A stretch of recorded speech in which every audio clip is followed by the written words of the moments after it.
السلام عليكم ورحمة الله وبركاته. الحمد لله الذي له ما في السماوات وما في الأرض وله الحمد في الآخرة وهو الحكيم الخبير.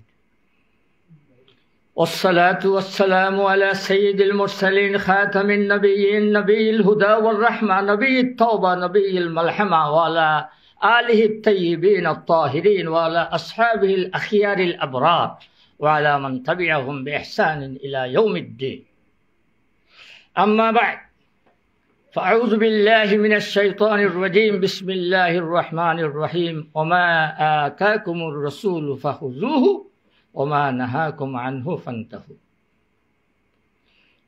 حدثنا أستاذنا المحترم الشيخ فضل حق فاضل دوبان، وأستاذي الموقر خطيب الشيخ عبيد الحق.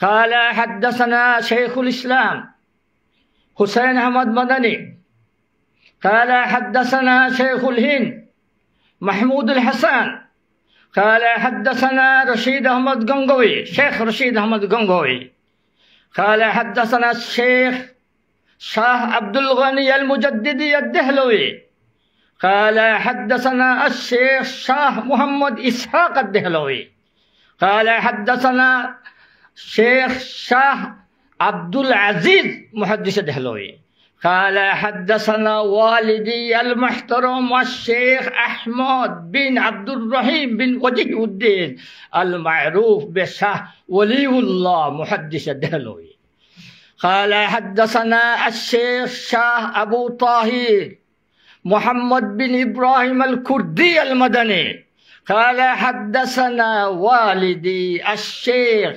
إسحاق الكردي المدني قال حدثنا الشيخ أحمد بن محمد بن أحمد القشاشي قال حدثنا الشيخ أبو المواهب أحمد بن علي بن عبد القدوس الشناوي قال حدثنا الشيخ شمس الدين محمد بن أحمد بن محمد الرملي قال حدثنا شيخ الإسلام زين الدين أحمد زكريا بن محمد الأنصاري قال حدثنا الحافظ أبو الفضل شهاب الدين أحمد ابن حجر عسقلاني قال حدثنا الشيخ زين الدين إبراهيم بن أحمد التنوخي قال حدثنا الشيخ أبو العباس أحمد بن أبو طالب الحجاج قال حدثنا الشيخ سراج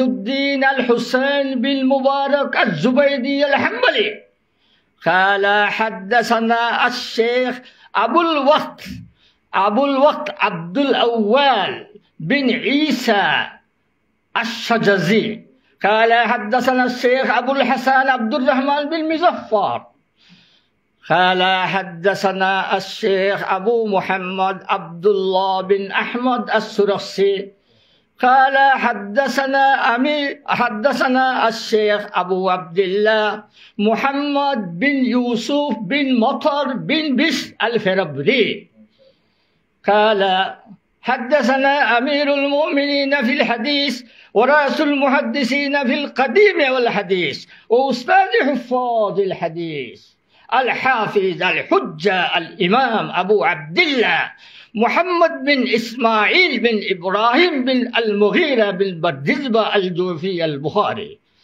قال حدثنا محمد بن سنان قال حدثنا فلي بن سليمان المدني قال حدثنا هلال بن علي عن عطاء بن يسار عن أبي هريرة رضي الله تعالى عنه وعنهم أجمعين أن رسول الله صلى الله عليه وسلم قال كل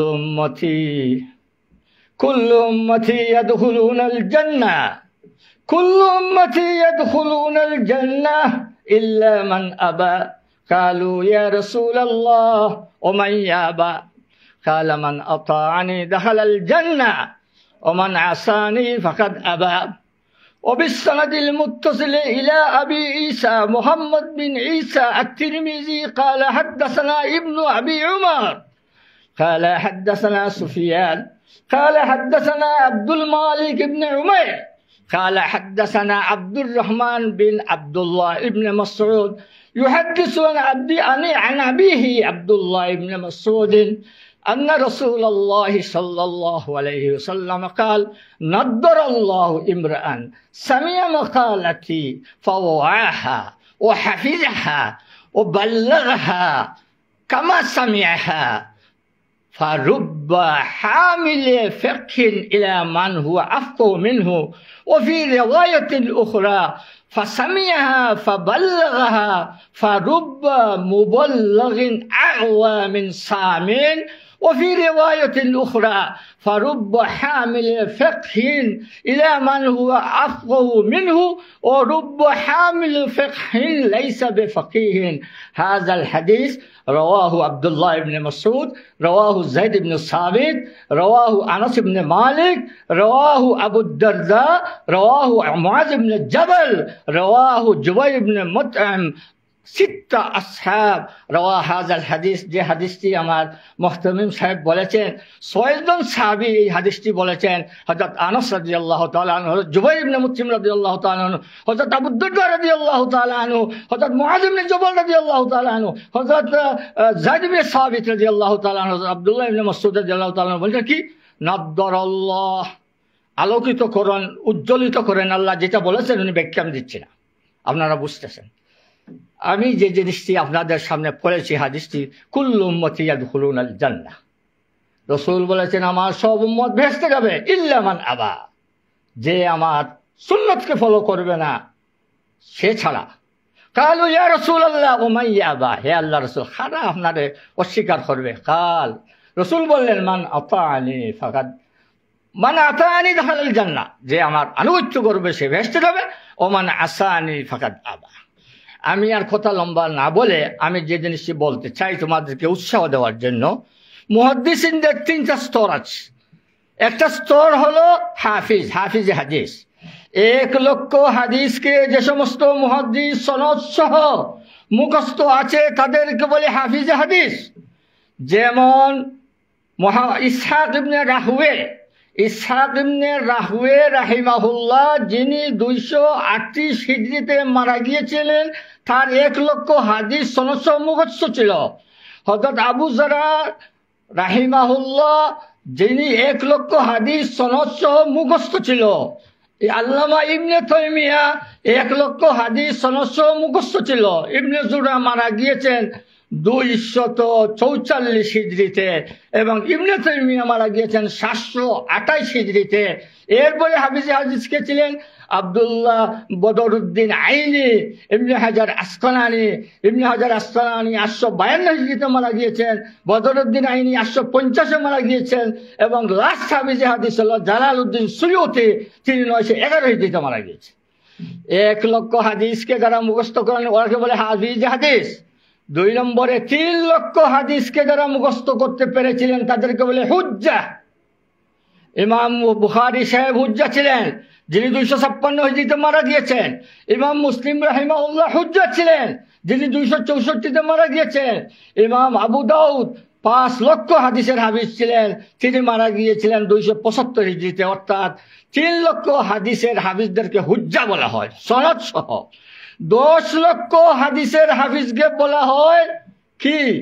10 লক্ষ হাদিসের হাফিজকে 10 লক্ষ হাদিসের হাফিজকে প্রথম ছিল হাফিজে হাদিস, হুজ্জাতুল হাদিস, আরেকটা হাকিম বলা হয়। ইমাম ইয়াহইয়া ইবনে মাঈন, যিনি 233 হিজরিতে মারা গিয়েছেন, ইন্তেকাল করেছেন রাহিমাহুল্লাহ, তার 10 লক্ষ হাদিস সনদ সহ মুখস্থ ছিল। ইমাম আহমদ ইবনে হাম্বল রাহিমাহুল্লাহ, যিনি 241 হিজরিতে মারা গিয়েছিলেন, তিনি হাকিম ছিলেন, 10 লক্ষ হাদিসের হাফিজ ছিলেন। আমার এই কথাগুলো বলার উদ্দেশ্য হলো তোমাদেরকে উৎসাহ দেওয়া। আমাদের সলফে সালেহিন সেই 1 লক্ষ হাদিস সনদ সহ মুখস্থ ছিল। ইমাম বুখারী, মুসলিম তাদের 3 লক্ষ থেকে 5 লক্ষ হাদিস সনদ সহ মুখস্থ ছিল।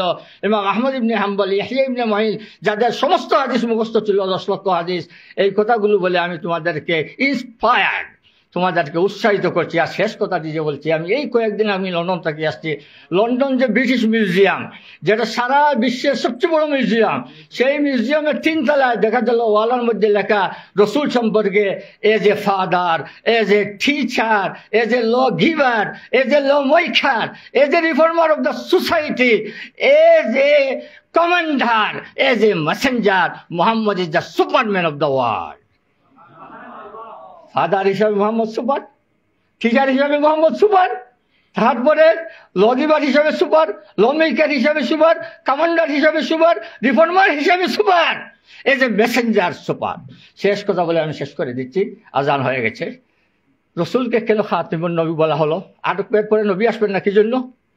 অন্য সমস্ত নবীদের শিক্ষা ধূলিসাৎ হয়ে যাবে, মিটে যাবে, আল্লাহ জানেন।